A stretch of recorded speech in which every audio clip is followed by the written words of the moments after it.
उत्तर प्रदेश के पीड़ित किसान राम कुमार, जिसने कौशल विकास योजना, जी हाँ, प्रधानमंत्री की कौशल विकास योजना के तहत 10 बैंकों में लोन ट्राई करने के बावजूद जिसका लोन अप्रूव नहीं हुआ, यहाँ तक उसने अपना कर्ज चुकाने के लिए दिया किडनी बेचने का विज्ञापन।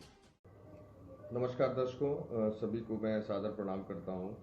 साथ ही साथ आज एक संज्ञान में मामला आया कि एक उत्तर प्रदेश के किसान द्वारा कर्ज से परेशान होने पर अपनी ही किडनी बेचने का विज्ञापन दे डाला गया। ये कितनी शर्म की बात है, जहाँ पर आज किसान को अन्नदाता कहा जाता है, वहीं पर किसान द्वारा अपने शरीर का एक अंग बेचने का निर्णय लेना, ये अपने आप में ही बहुत ही अत्यंत हृदय विदारक घटना है। आपको बताता चलूं कि ये व्यक्ति, जिसका नाम राम कुमार है, वो एक फार्मर है।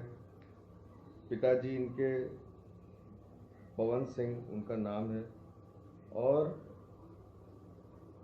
किसान ने सरकार की एक योजना आपके सभी के संज्ञान में होगी कि प्रधानमंत्री कौशल विकास योजना, इस योजना के तहत इस पीड़ित किसान द्वारा डेयरी फार्मिंग की तीन बार जो है ट्रेनिंग ली गई।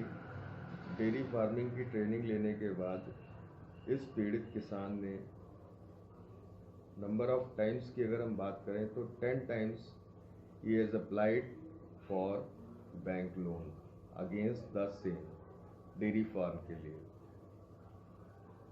अब आप सोचिए कि 10 बार उसने बैंक में लोन के लिए अप्लाई किया, बट उसको सफलता नहीं मिली। What exactly the reason?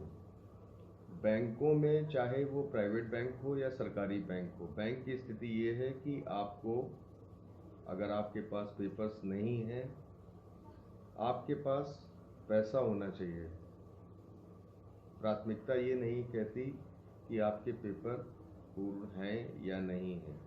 That is the only fact. आज बैंकों में ये आए दिन अखबारों में आता है। आज अगर कानपुर शहर की बात करें तो इंटरनेशनल लेवल के बैंक के ब्रांच मैनेजर आज जेल की सजा काट रहे हैं, सिर्फ और सिर्फ इन चंद घोटालों की वजह से। तो भ्रष्टाचार कहीं ना कहीं चरम पर है।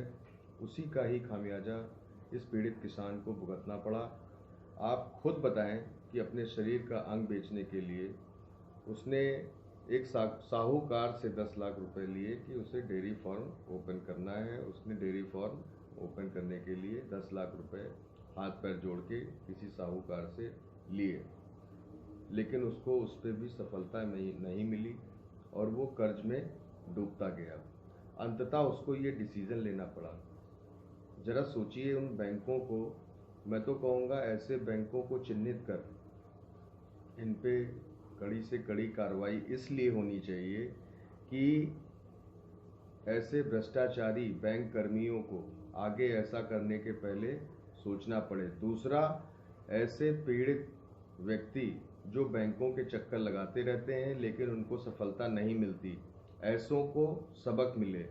और कहीं ना कहीं किसी किसान को, सोचिए, किसान जो हमारे आपके लिए दिन रात एक करता है, वही किसान अपनी रोजी रोटी के लिए, अपनी 2 वक्त की रोटी के लिए, अपनी ही किडनी बेचने के लिए एग्री कर रहा है। कितनी शर्म की बात है ये हम सभी के लिए।